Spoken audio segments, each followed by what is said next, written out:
Well, there's several ways in which vegetation affects air quality in towns. One of the primary ways is through cooling the air, and by cooling the air it reduces emissions from various sources. Another way, plants directly remove pollution from the atmosphere. They either take it up through the leaves themselves, gases can move interior to the plant leaves themselves, or they can capture particles on the surface of the plants. They also reduce energy use by cooling the air temperatures and shading buildings. They reduce energy use, and in doing so they reduce emissions from power plants. And one of the last ways is trees emit chemicals, volatile organic compounds. So if you smell a pine tree or a banana, these are chemicals that are given off that contribute to ozone formation. So that's one of the negative attributes about plants. Nature in town affects air quality in 4 ways. The first way is through air temperature reductions. The plants themselves evaporate water through the leaves, and in doing so they reduce temperatures. If you reduce temperatures in towns, you reduce emissions from various sources, and you also change the chemistry of the reactions that go on in the towns. So temperature reduction is probably one of the biggest benefits that trees have related to air quality. The second is a direct effect. Trees remove pollution either on the surface themselves or interior of the surfaces. So when the leaves during the daytime, the stomates or the holes in the leaves open, the gases go inside the leaves and are removed from the atmosphere, so they remove the gases and remove the pollution. Particles on the other hand, actually stick to the top of the plant leaves, so the texture of the leaves become very important. Sticky leaves, hairy leaves tend to capture more particles and hold them, so that the surface particles, or the surface of the plants capture the particles, but they don't necessarily stay there forever. Sometimes they blow back to the atmosphere, but mainly they're washed off by rain and taken out of the system through rain. Another way that plants affect, or nature affects air pollution in cities is through energy conservation. Again, if you're cooling through this evaporating water during the daytime and you shade buildings, you don't need to run the air conditioner as much, and therefore you can reduce emissions from power plants. Negative attribute to that is in the wintertime.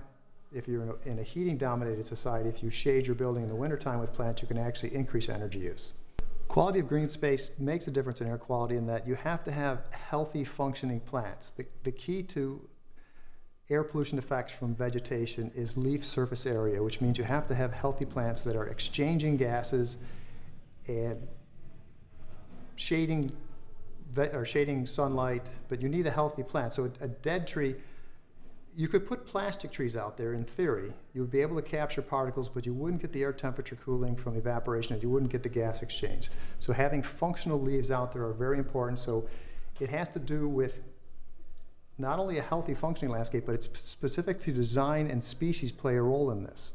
Where we plant trees and what trees we plant relative to where the pollutant sources are is very important.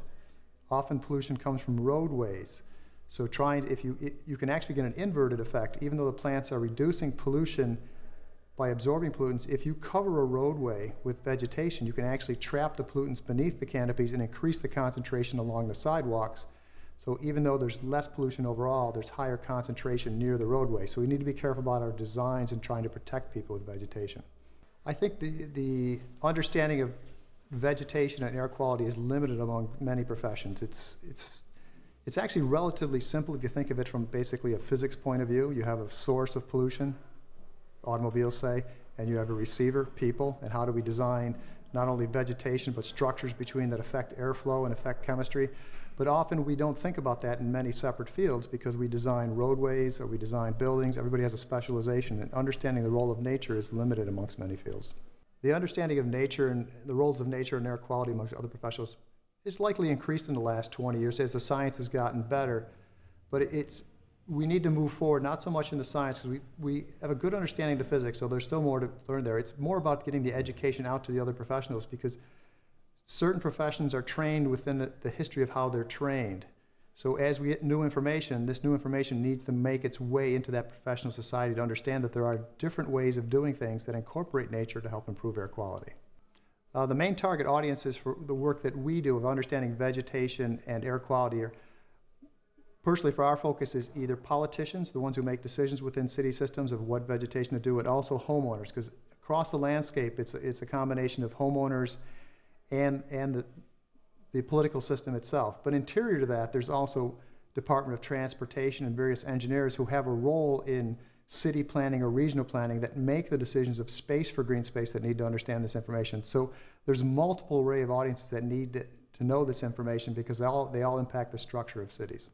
I think the international network of understanding this information on vegetation air quality is growing, particularly in Europe and in China and other places, because air quality is one of the largest world health issues today, and the problems of air quality in cities exist globally. So the information that whether it's in the United States, Europe, or China, the processes are the same, although the impacts might be different in terms of concentration. So it's a global network that we should be able to share this information, that information learned in Europe or the United States can be shared globally, and it's how do we design our city systems to improve air quality with vegetation.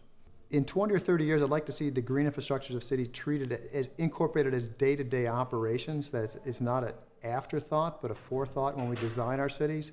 And I think it gets to two levels where I would like to see 20, 30 years, is not just the professionals being able to do this, but moving it down into the levels of grade school kids that were educated when they come out of elementary or middle school, understanding the role of nature in their cities, because they're our next generation of managers.